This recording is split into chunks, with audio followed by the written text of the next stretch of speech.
Capítulo de número 16.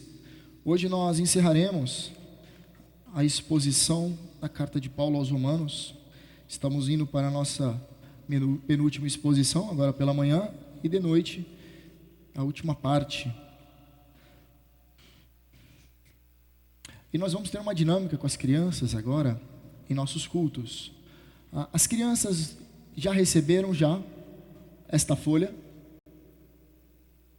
Todas receberam? Ótimo. Aqui, rapidamente explicando aos pais, nós temos que colocar aqui qual o texto. Então, livro, Romanos, capítulo de número 16, os versículos do 1 ao 16. E aqui vai ter o desenho do pregador, é um homem careca, é fácil de desenhar. E aqui o desenho é o seguinte, que as crianças têm que fazer. Você tem que desenhar 3 amiguinhos seus. Pode ser amiguinho da escola, pode ser amiguinho do prédio, mas 3 amiguinhos aqui, um do lado do outro, pode ser brincando, tá? Para a gente ilustrar melhor. E depois eu quero ver os desenhos de cada um. E depois tem essa última dinâmica aqui que vai ser percorrer esse caminho aqui, qual o caminho dos dois que a família chega à igreja. Então, essa é a nossa dinâmica. E nós vamos fazer a leitura, Romanos capítulo de número 16. Paulo ele está concluindo a carta, ele está fazendo as saudações finais da carta, e ele vai escrever assim, está escrito assim na palavra do Senhor: recomendo-lhes a nossa irmã Febe, diaconisa na igreja de Cencreia, para que vocês a recebam no Senhor, como convém aos santos, e a ajudem em tudo o que de vocês vier a precisar, porque ela tem sido protetora de muitos, inclusive de mim. Saúdem Priscila e Áquila, meus cooperadores em Cristo Jesus, os quais pela minha vida arriscaram a sua própria cabeça, e isto lhes agradeço, não somente eu, mas também todas as igrejas dos gentios. Saúdem igualmente a igreja que se reúne na casa deles. Saúdem o meu querido Epineto, primeiro fruto da fé em Cristo na província da Ásia. Saúdem Maria, que muito trabalhou por vocês. Saúdem Andrônico e Júnias, meus parentes e companheiros de prisão, os quais são bem conhecidos entre os apóstolos e estavam em Cristo antes de mim. Saúdem Ampliato, meu querido amigo no Senhor. Saúdem Urbano, que é o nosso cooperador em Cristo, e também meu amado Estaques.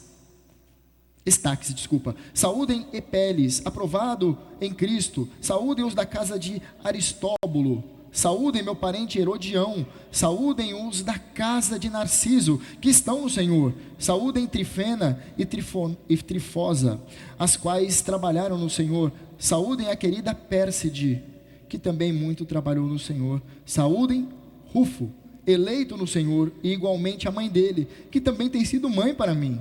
Saúdem Assircrito, Flegonte, Hermes, Pátrobas, Hermas e os irmãos que se reúnem com eles.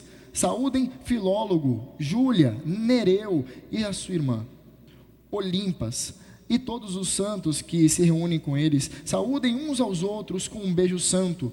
Todas as igrejas de Cristo mandam saudações. Até aqui a leitura da palavra do Senhor. Façamos uma oração.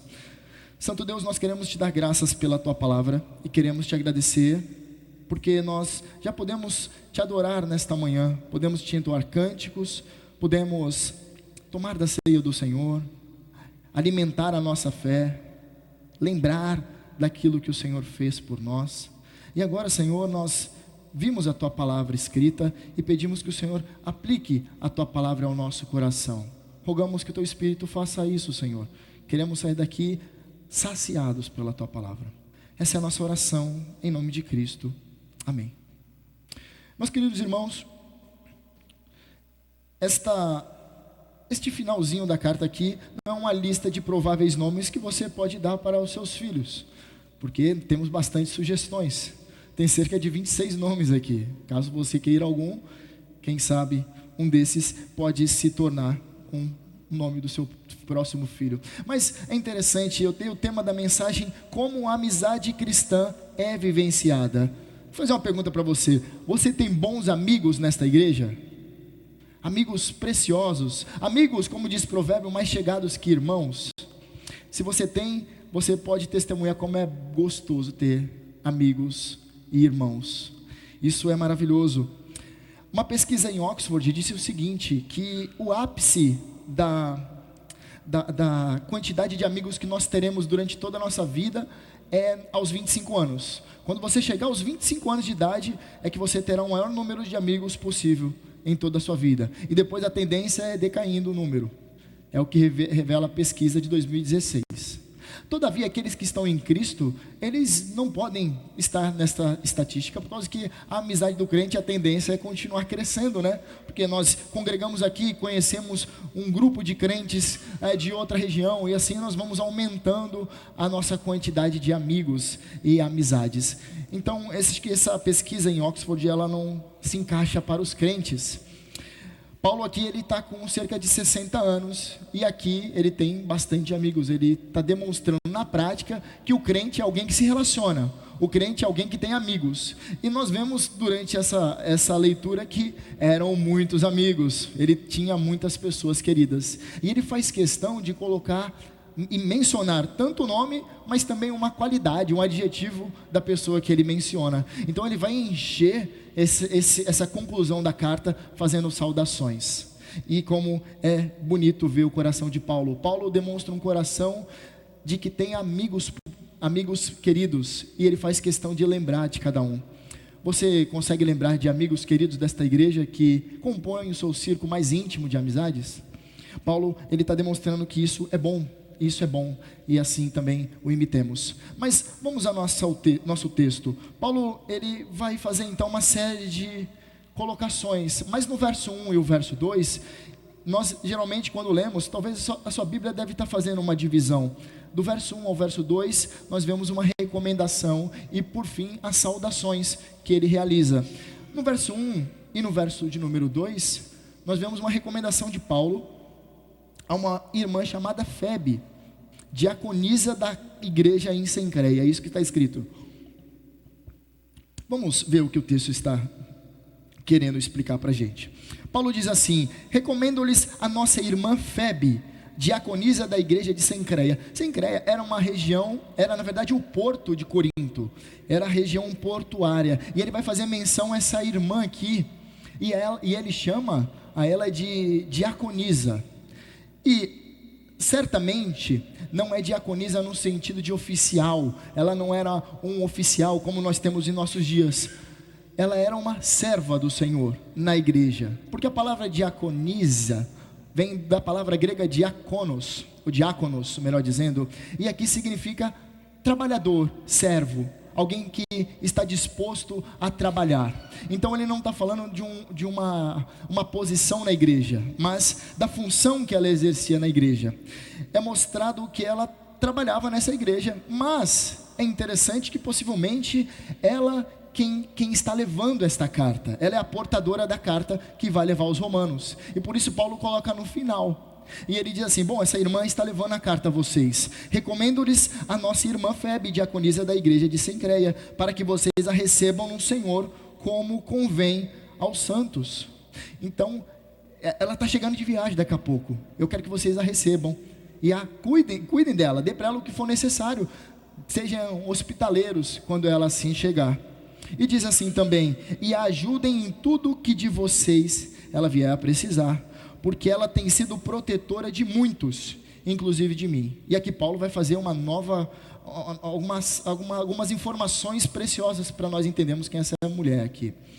Muito possivelmente era uma mulher com muitas posses, uma mulher rica, e possivelmente ela tinha um conhecimento jurídico para saber como proteger estes homens por meio do dinheiro. Era uma mulher que colocava à disposição, possivelmente uma viúva que se colocava à disposição e colocava suas posses à disposição para fazer com que os apóstolos ou aqueles crentes envolvidos na evangelização em massa naquela região, eles fossem supridos de alguma forma. Então por isso Paulo coloca: porque ela tem sido protetora de muitos, ela tem sido uma serva protetora de muitos, e ela precisa ser sustentada nos dias que ela passar aí. Então está levando a carta aí, vocês recebam ela, prepare um quarto para ela, prepare alimentos para ela, veja se ela precisa que lave alguma roupa, é nesse sentido, tá? Algumas recomendações. Mas aí o texto continua assim, e aqui vai fazer uma série de menções de nomes, e eu vou passar um pouco rápido, porque as informações que Paulo quer colocar aqui, ela tem uma característica para aqueles que estão recebendo, é uma informação que aqueles que estão recebendo a carta poderiam ter um conhecimento muito maior que o nosso, mas dentro das possibilidades das informações que esse texto nos oferece, nós vamos tentar entender melhor, né? Está escrito assim: saúdem Priscila e Áquila, meus cooperadores em Cristo. Esse casal aqui é muito conhecido, né? Paulo era amigos deles, eles eram cooperadores de Paulo, eles eram fazedores de tendas. É interessante que o nome Priscila, ou muitas vezes está abreviado o nome dela, está escrito Prisca, e Áquila. Interessante, Priscila, muito possivelmente o nome de descendência judia, e Áquila de língua grega. Então era um casal possivelmente grego e judeu. E Paulo diz que eles são cooperadores, porque eles eram pessoas que auxiliaram Paulo durante a evangelização, principalmente na região de Éfeso. E diz também: os quais pela minha vida arriscaram a própria cabeça, e isto lhes agradeço, não somente eu, mas também todas as igrejas dos gentios. Nós podemos tentar entender essa parte daquele momento quando Paulo ele é expulso de uma região, e algumas pessoas auxiliam, que muitas vezes aconteceram, né? Então a gente não pode precisar onde que esteja acontecendo esse momento que Priscila e Áquila arriscaram a própria cabeça, ou seja, eles estavam dispostos a morrer para auxiliar o apóstolo a fugir. Então, mas em Atos nós vemos em alguns momentos que o apóstolo Paulo ele teve que fugir. Então eles auxiliaram, e Paulo ele faz uma menção honrosa aqui: eles me ajudaram quando eu precisei, e eles colocaram a vida em risco para me auxiliar. Eram proclamadores do evangelho também, além de fazedores de tenda. Paulo conclui assim: saúdem igualmente a igreja que se reúne na casa deles. Porque naquele período é interessante, nós não tínhamos, como os irmãos sabem, a igreja institucionalizada, nós não tínhamos templos. Então as igrejas funcionavam nos lares, a reunião dos crentes eram nas casas. Então os crentes se reuniam nos lares. E assim foi o início da igreja primitiva. Num período de perseguição, é natural que assim seja. Nós vemos igrejas funcionando, por exemplo, na Coreia do Norte, elas funcionam em regiões subterrâneas, debaixo da terra mesmo, para eles se reunirem. E em alguns lugares são ainda nas casas, porque não há liberdade de expressão, liberdade de culto em alguns lugares. Então, nesse período, as igrejas se reuniam nas casas. Então, Paulo está mandando um abraço, está mandando uma saudação à igreja, os crentes, ou seja, que se reúnem na casa deles. Saúde meu irmão Epeneto, primeiro fruto da fé em Cristo na província da Ásia. Epeneto significa digno de honra. E Paulo ele está fazendo menção aqui, lá em Atos 19, quando os primeiros crentes são alcançados. Paulo faz menção a este homem como o primeiro a crer em Cristo na região da Ásia. E ele vai fazer outras menções.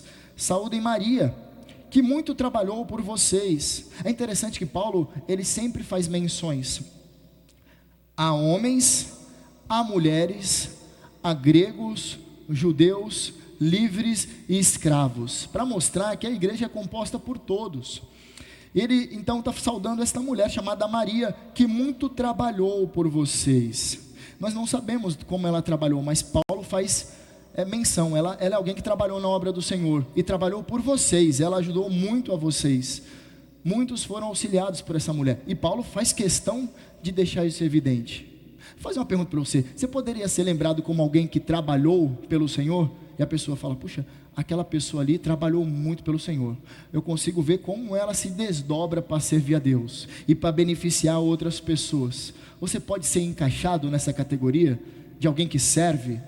Porque crentes são chamados para imitar Jesus, e a maior inspiração, a maior imagem, o maior vulto para quem devemos olhar, a perfeita expressão de um servo é Jesus Cristo, aquele que era Deus e se fez homem e foi obediente até a morte de cruz.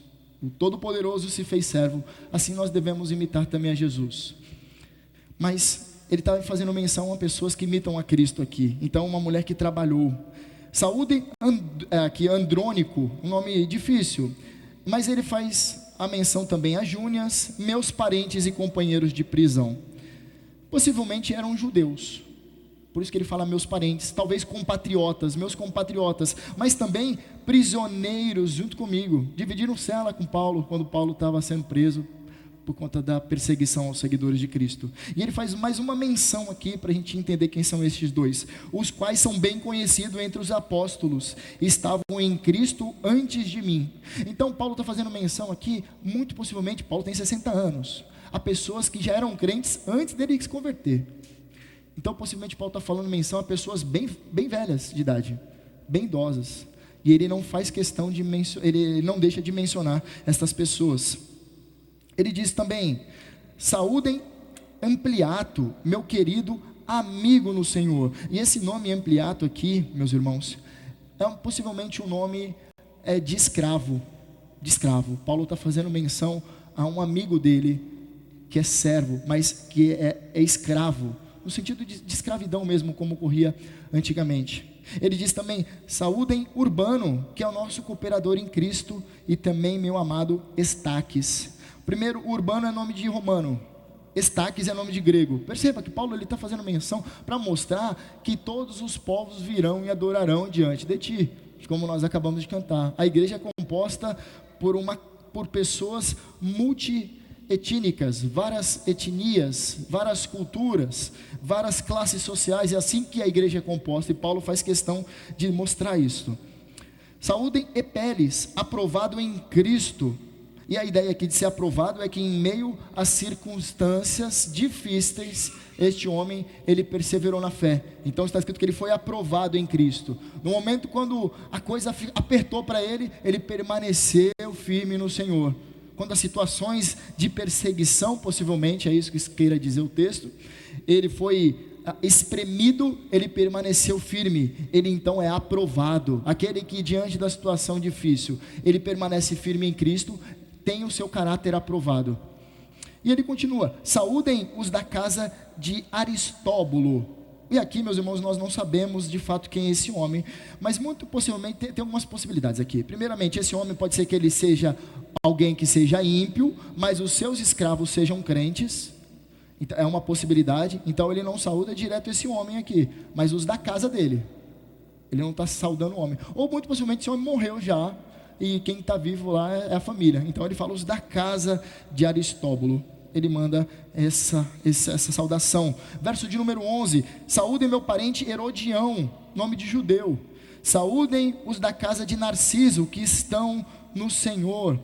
E aqui ele está falando, ele não está falando para Narciso, ele está falando os que estão lá na casa de Narciso, mais especificamente, não todos, mas que estão no Senhor. É para os crentes. Não estou mandando para todo mundo não, é para os crentes. Saúdem Trifena e Trifosa, as quais trabalharam no Senhor, operárias do Senhor, mulheres que colocam a mão na massa. Saúdem a querida Pérside, que também muito trabalhou no Senhor. É interessante o termo querida, né? Ele está querendo falar que essa mulher é objeto do amor de Deus. Nós não a conhecemos, nem sabemos sobre a sua história, mas ele faz questão de colocar esse nome aqui, querida. Talvez querendo informar que essa mulher, ela é alvo do amor de Deus. Talvez ela necessite essa reafirmação, que ela é alcançada pelo amor de Deus. Mas também trabalhadora na obra. Diz que também muito trabalhou no Senhor. Está falando de pessoas que se envolvem na missão, se envolvem na obra do Senhor. Verso de número 13: saúdem Rufo, eleito no Senhor. E como eleito, talvez ele queira dizer assim: Rufo, você que é eleito no Senhor, permaneça firme, porque aqueles que são eleitos, eles permanecem até o fim. Talvez essas pessoas que, ao ouvirem o seu nome sendo dito na leitura pública desta carta, eles vão lembrar do nome, eles falam: poxa, ele me conhece. Mas aí Paulo faz questão de colocar um adjetivo, e nas entrelinhas desse adjetivo aqui, Paulo está comunicando algo para essas pessoas que elas poderiam conhecer muito bem. Talvez Rufo poderia ser alguém que estivesse oscilando na fé, alguém que dia está bem, dia está mal, dia está bem, dia está mal, e ela fala: pô, não sei se eu sou salvo. E Paulo faz questão de mandar: Rufo, você eleito no Senhor, quero te mandar uma saudação. E igualmente a mãe dele, olha que interessante, que ele não faz menção à mãe, mas ele coloca outro adjetivo aqui, que também tem sido mãe para mim. Meus irmãos, como é bom você ter outras mães. Você tem outras mães? Você pode olhar e falar: poxa, essa senhora, ela me trata como se eu fosse um filho dela. Paulo está falando, a mãe do Rufo me trata como um filho. É isso que ele está dizendo. E há mulheres que têm essa característica de adotar filhos que não nasceram do útero delas, mas elas adotam e tratam com carinho, e tratam como se fosse filho mesmo. Verso 14, saúdem, agora uma série de nomes difíceis: Assíncrito, Flegonte, Hermes, Pátrobas, Hermas e os irmãos que se reúnem com eles. Deixa eu fazer uma pergunta para você: você conhece todos os nomes das pessoas que congregam nesta igreja? Todos os nomes? 90% pelo menos? Deveria, pelo menos 90%. Pelo menos, assim, as pessoas que acabaram de chegar, sei que demora para você conhecer, mas você deveria conhecer o nome. Não pode ser uma ilha na igreja. Chegou na igreja, no culto, sento no meu canto, acabou o culto, eu vou embora sem falar com ninguém. E o que importa mesmo é que os outros venham até mim me cumprimentar, porque eu vim aqui para ser adorado, eu vim aqui não para servir, eu vim para ser servido. Então muitos se comportam dessa maneira, eles não conversam com mais ninguém, conhecem ninguém, e não fazem questão de conhecer ninguém. Isso é terrível, irmãos. Se você se comporta assim, mude esse comportamento, que além de ser mal educado, visto como uma pessoa mal educada, não transmite uma imagem cristã. O crente tem que ser alguém hospitaleiro, alguém que acolhe um ao outro, alguém que serve o outro, alguém que ama o outro. É assim que nós somos chamados para ser em comunidade, não alguém alheio, individualista, alguém que falou: importa eu prestar o meu culto ao meu Deus, ao meu Pai. Não, o Pai não é seu, o Pai é nosso. Você vem aqui para adorar em comunidade, você precisa um do outro. Porque imagine só você cantando aí, talvez você só a sua voz cantando, ninguém aguente. Ainda bem que tem uma pessoa do seu lado ali, porque é para dividir a desafinação, né? Você precisa da pessoa do seu lado, você precisa da igreja, precisamos uns dos outros.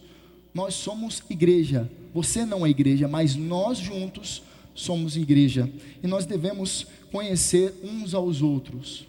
Até porque se você não conhece uma pessoa, a maioria das pessoas da sua igreja, como é você quando está intercedendo? Você já demonstra que você nem ora pelas pessoas, já começa por aqui. Você não conhece ninguém mesmo, é só você mesmo, aí você só ora por você, pelas suas dificuldades, pelas suas mazelas, pelos seus sonhos. Demonstra que a sua relação com a igreja e com Deus é somente olhando para o seu umbigo, é puro egoísmo. Mas Paulo aqui ele demonstra que ele conhece pessoas, devemos imitá-lo. Veja só a continuação e conclusão do texto: saúdem Filólogo, Júlia, Nereu e sua irmã Olimpas e todos os santos que se reúnem com eles. Esse nome Filólogo e Júlia é um nome que descende da família imperial, viu, Julinha?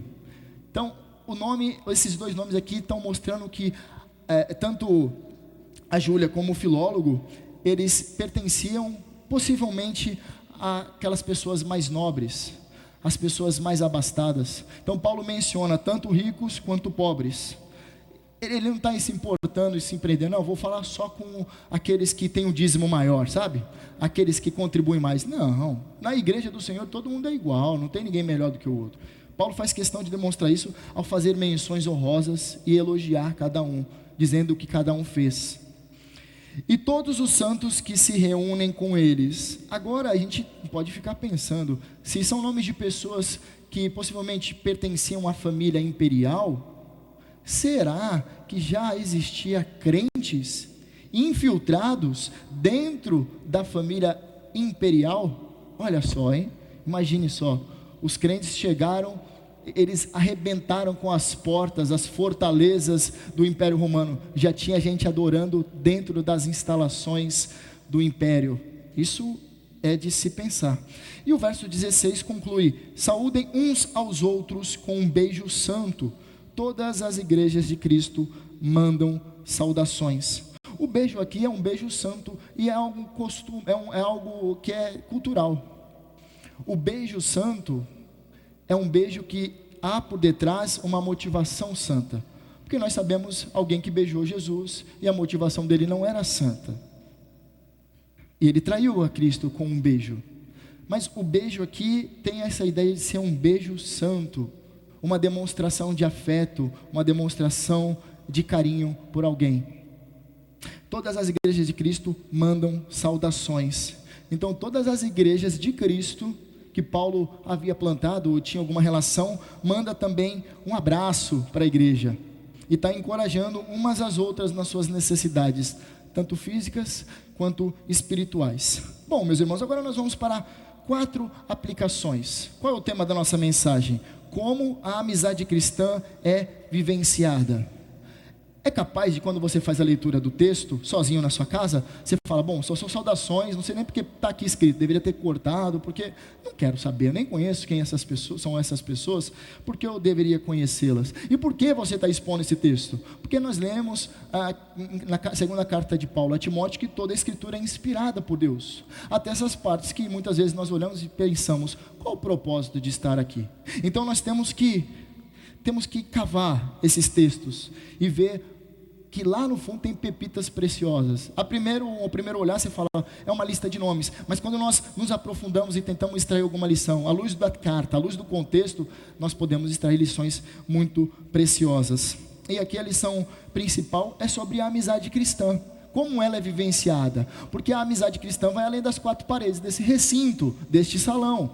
A amizade cristã ela é vivenciada quando nós praticamos algumas coisas. A amizade cristã não é porque você torce para o mesmo time e vocês são unidos pela mesma preferência, ou talvez você gosta de rosa e aquela mulher também gosta de rosa e vocês são mais amigas. Não, ela tem alguns fatores que determinam se a amizade ela é cristã. Aí eu coloquei o termo cristã, tá? Porque a amizade você pode ter qualquer pessoa, mas a amizade cristã ela é vivenciada, ela é experimentada quando nós praticamos algumas coisas, quando colocamos em prática algumas virtudes. E a primeira é honrando uns aos outros. A honrar uns aos outros faz parte da amizade cristã. Olha só, e nós vamos ver esse senso de honra percorrendo todo o capítulo. O verso 2, olha na sua Bíblia, receba a Febe de uma maneira digna dos santos. Paulo está falando tanto o nome dessa mulher, mas também está falando que ela deve ser recebida de uma maneira digna de um cristão. Deve ser recebida da mesma maneira como se estivesse recebendo um parente, um irmão de sangue. Deve ser tratada dessa mesma maneira, assim que os crentes se tratam. Verso 3 e 4, Paulo honra Priscila e Áquila mencionando o seu trabalho e sacrifício. Paulo faz questão de falar, eles são trabalhadores, cooperadores do Evangelho de Cristo, mas já me livraram de cada uma, eles arriscaram a própria cabeça para me auxiliar. Paulo faz questão de honrar, de mencionar o que eles fizeram. Não é bajulação que Paulo está fazendo. Paulo está fazendo menção honrosa o que cada um fez. Verso de número 7. Alguns vão ser honrados por serem os mais velhos no Senhor. Esses dois aqui, eles estavam antes de mim. Eles já eram crentes no Senhor. Foram prisioneiros comigo há um tempo, mas os apóstolos já conheciam a eles. Eles são figurinha carimbada na história da igreja, são conhecidos. Paulo faz questão de mencionar. Paulo poderia omitir, né? Cheguei depois, fiz mais do que eles, como alguns fariam, mas Paulo faz questão, estão antes de mim, são pioneiros, carregaram o piano antes de mim. Quando eu cheguei, o caminho já estava mais ou menos pavimentado, eu dei continuidade. Talvez Paulo poderia colocar, fiz mais do que eles, mas até onde eles fizeram foi essencial para eu continuar a fazer o que eu fiz. Paulo faz menção também àqueles que trabalham duro, verso 6 e verso 12. Paulo menciona aqueles que trabalham, aqueles que servem, aqueles que executam, colocam a mão na massa. E é visível quando você olha para uma pessoa que serve com amor, porque ela faz com alegria, mesmo que às vezes penoso seja, ela faz com alegria. E nós devemos também ressaltar. Eu tenho um costume de chamar as pessoas de crente. A Camila até esses dias falou, interessante, quando você vê uma pessoa e você gosta da pessoa, quer fazer um elogio, você fala, e é crente, hein? Todo mundo está implícito que o cara é crente, mas eu gosto de fazer ressaltar que é crente, porque eu vejo piedade, devoção na vida da pessoa. Eu ressalvo, porque eu acho que esse título já está desgastado, o crente, né? Porque todo mundo é crente hoje, inclusive até os demônios são crentes, né? Está escrito lá em Tiago. mas há muitos que têm um nome, só crente, mas você vê a vida da pessoa, não tem cristandade, não tem devoção, não tem cristandade não tem devoção, piedade, não tem envolvimento com Cristo, é crente nominal, né? Antigamente era o cristão nominal, hoje é o crente nominal. Tem crente que não tem nada de crente, né? Só vem à igreja só, mas a vida dela mesmo não reflete Cristo de forma alguma. Paulo, ele faz menção aos trabalhadores porque identifica esses que trabalham com Cristo, o maior servo. Me desculpe, todo o capítulo, aliás, ele demonstra a ordem que Paulo deu à igreja de Roma. Está escrito assim: tome a iniciativa de honrar uns aos outros. Romanos 12, 10, está escrito lá. Paulo está colocando em prática, honrando uns aos outros. Então uma forma de honrar é reconhecer a pessoa pelo trabalho dela, pela fome de Deus que ela tem. Esse rapaz aqui ama o Senhor, viu? Não tenha vergonha de dizer não, fazer um elogio dessa forma, conversar com outro, falar: fulano está querendo mais de Deus, viu? Me procurou esses dias aí, está querendo ler mais a Bíblia. Faça menções, isso encoraja uns aos outros, porque aquele que ouvir fala: poxa, o rapaz está com fome de Deus. Pô, e como que está minha fome? Estou saciado? Quero mais. Então quando nós fazemos menções assim, às vezes a gente encoraja e estimula outros. Paulo também, ele mostra que uma forma de reconhecer e honrar a outra pessoa é citar como ela serviu de auxílio a ela. E uma pergunta para você: você emite palavras que honram os seus irmãos na fé? Você consegue reconhecer as qualidades em Cristo que essas pessoas desempenham? Eu consigo, irmãos. Nós tivemos aqui uma enchente na nossa igreja, praticamente. Foi tudo inundado aqui de água, né? E durante a semana estiveram alguns irmãos aqui que perceberam a necessidade de virem para a igreja para que nós nos assentemos hoje. Tomaram a iniciativa de se dispor ao serviço. Tem irmãos que chegam aqui todos os domingos pela manhã e eles estão aqui limpando a igreja. E eu percebo, eu chego também um pouquinho mais cedo e eles já estão aqui limpando já. O louvor está ensaiando aqui e já está trabalhando para que você cultue ao Senhor. E algumas pessoas estão limpando o banheiro, estão limpando a sujeira que ficou. Você pode olhar para essas pessoas e falar: puxa, essa pessoa, ela trabalha no Senhor. Ela está disponível, ela está pensando não somente no culto que ela vai oferecer depois, mas ela já está cultuando já ao servir. E ela está pensando também nas pessoas que chegarão atrasadas, porque tem gente que chega atrasado, né?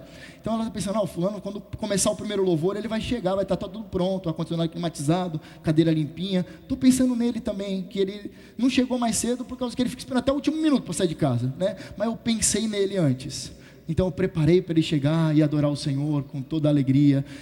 Então essas pessoas, elas devem ser honradas, elas devem ser mencionadas, elas merecem honra. Pessoas que chegam.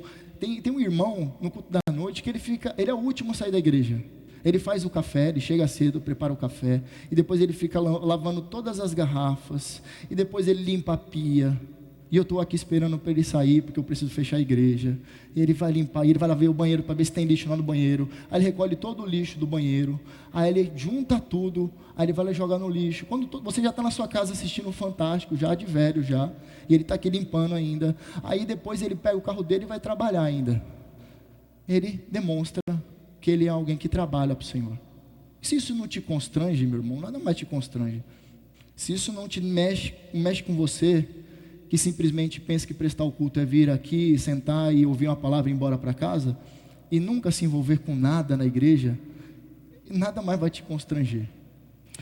Para a amizade cristã, então, ela ser vivenciada, é preciso honrar uns aos outros. Mas tem também uma outra aplicação, demonstrando hospitalidade uns aos outros. É isso que a carta nos mostra.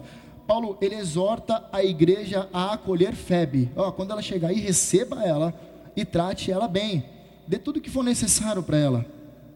E ele menciona várias igrejas domésticas, as pessoas que se reúnem nas casas. Porque você sabe, para receber um monte de gente na sua casa, gera um desgaste, gera um cansaço. Primeiro que às vezes sua casa está uma bagunça, e você sabe, semana não dá nem para limpar a casa direito, a casa está uma bagunça. Você fala: puxa, preciso limpar rápido antes que os irmãos cheguem aqui, para ter o grupo familiar, por exemplo. Preciso deixar tudo preparado, quando chegarem e sentirem à vontade. Paulo faz questão de mencionar essas pessoas que demonstram hospitalidade. Os líderes, os anfitriões de grupos familiares se encaixam bem nisso. Paulo também, em todo o capítulo, ele mostra a prática da exortação que ele sugere, ou melhor, sugere não, ele ordena no capítulo 12, que está escrito assim: buscai a hospitalidade.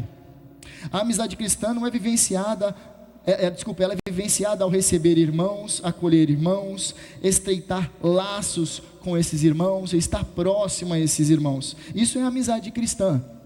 Não existe cristianismo sem vida em comunhão entre os outros irmãos da fé, como eu mencionei no começo. A pergunta é: você é um cristão individualista? Um cristão que vive para si? Um cristão que muitas vezes é introspectivo, sim, que é tímido, mas tem que vencer isso, porque não cabe no cristianismo uma pessoa que vive para si e só se preocupa com as próprias dores. Nós somos chamados de corpo de Cristo, meus irmãos. Essa analogia ela é perfeita. Paulo, ao utilizá-la, ele está falando que uma vez que uma parte do corpo dói, todo o corpo sente. Então não tem como nós não nos compadecermos uns dos outros, não tomar as dores uns dos outros. Caso contrário, você é uma verruga no corpo de Cristo. Sabe que uma verruga ela não sente dor. Você tem uma verruga em algum lugar no seu corpo? Você dá uma espetada, o corpo não sente, que é um tecido mole, um tecido morto. Você é o que hoje no corpo de Cristo? Alguém que faz parte ou alguém que é só um adereço, um anexo, alguém que não se envolve, que não sente a dor um do outro? Um cristão antissocial não cabe no cristianismo. Então, a amizade cristã ela só pode ser vivenciada quando nós socorremos uns aos outros, quando nós auxiliamos uns aos outros, quando nós somos hospitaleiros uns para com os outros.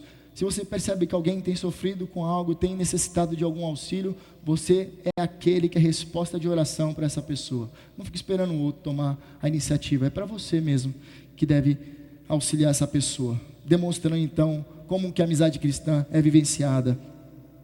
Terceiro ponto dos 4, demonstrando afeição uns pelos outros. Olha só, Paulo ele demonstra afeição.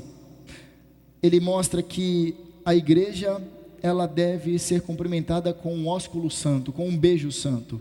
Em todo o Novo Testamento nós vemos o calor, os sentimentos, a afeição de uns para com os outros, sendo explícito. Mas Paulo aqui ele manda um beijo demonstração de carinho, de afeto, de uma afeição. Eu não quero te forçar a você dar um beijo na pessoa, de forma alguma, tá? Não fique preocupado não é porque está escrito que Paulo está ordenando um beijo aqui, é que ele quer que nós façamos também. Mas nós devemos olhar para Romanos capítulo 12, verso 10, que fala: amai-vos uns aos outros profundamente como irmãos. Amar como irmão, como se ama como irmão? Está certo que alguns irmãos você sai na mão, né? Mas o amar como irmão é ter afeição natural, ter afeição uns pelos com os outros. Uma saudação calorosa é necessária. Quando nós encerramos o culto, meus irmãos, nós geralmente recomendamos que você abrace a pessoa que está ao seu lado, não é? Então a gente fala, termina o culto, abraça a pessoa que está ao seu lado, deseja ela uma boa semana, né? Não é porque nós temos um encerramento melhor, é porque é importante você abraçar. Eu não vou pedir para você dar um beijo, porque naquela época, naquela cultura, um beijo tinha uma conotação. Para os nossos dias não cabe, mas um abraço cabe muito bem. Então um abraço respeitoso ao final do culto não é nenhum sacrifício. Um abraço ao final do culto, às vezes é o único abraço que a pessoa vai receber. Às vezes ela só tem um cachorrinho na casa dela, e o cachorrinho é a única pessoa que se alegra quando ela está perto. Mas quando ela recebe um abraço de alguém, é maravilhoso. O abraço tem funções terapêuticas. O abraço, ele promove a sensação de bem-estar. O abraço, ele afasta o estresse. Sabia que um abraço, ele tem esse poder? Baseado em pesquisa, eu estou colocando aqui. Um abraço pode afastar depressão e outras doenças psicológicas. Um abraço. E às vezes você fala, não queria abraçar não, está calor, miserável. Previne contra doenças. Um abraço. É importante que abracemos. Dá um abraço rápido. O homem é rapidão, né? Né? Só, tá bom, já encostou, pronto, não precisa ficar agarrado. É um abraço. E comunica emoções. Demonstra que você ama a pessoa. Tem pessoas que precisam de demonstrações de afeto. Há outras que não. Outras não precisam, um cumprimento está bom, mas outras precisam. Então, ao abraçar alguém, mesmo que você não goste, faça isso pelo amor pela pessoa.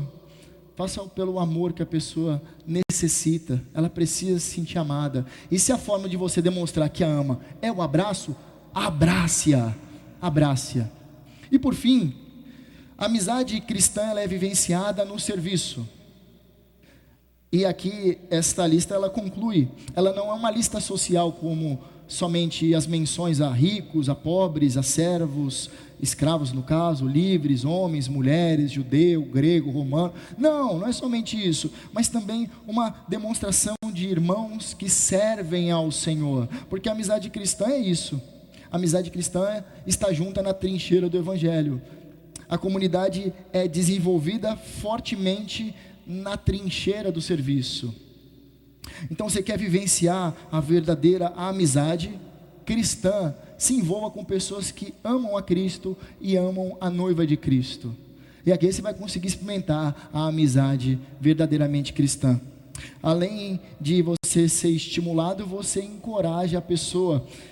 E tem uma pesquisa que diz que assim, as pessoas que treinam juntos, que fazem academia juntas, que fazem alguma atividade juntas, a propensão delas desistir é muito menor daquelas pessoas que treinam sozinhas. Sabia disso?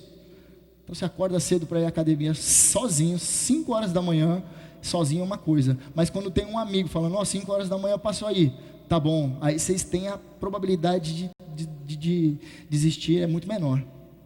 Da mesma forma, meus irmãos, quando nós servimos juntos a Cristo, quando tem uma pessoa servindo do seu lado, é muito mais gostoso e te estimula, fala, fulano vai estar mais cedo lá, também estarei com ele. Ele vai fazer uma visita a uma pessoa lá da nossa igreja que está enferma, e te chama para ir junto, você vai com ela. A pessoa ela está precisando de fazer está com vontade de fazer um evangelismo na Praça dos Correios em São Vicente, fala, eu estou junto. A pessoa vai para o grupo familiar, eu estou contigo, eu vou também, passa na minha casa que eu vou. Não, mas eu quero servir no louvor, eu quero cantar. Aí a pessoa, não, eu vou contigo, eu passo aí, busco, vamos servir junto. Não, eu vou chegar mais cedo, porque eu quero preparar o ambiente, vamos junto comigo para limpar as cadeiras, vamos, estamos juntos. Estou colocando exemplos pífios aqui, mas poderia estender a quantidade de exemplos.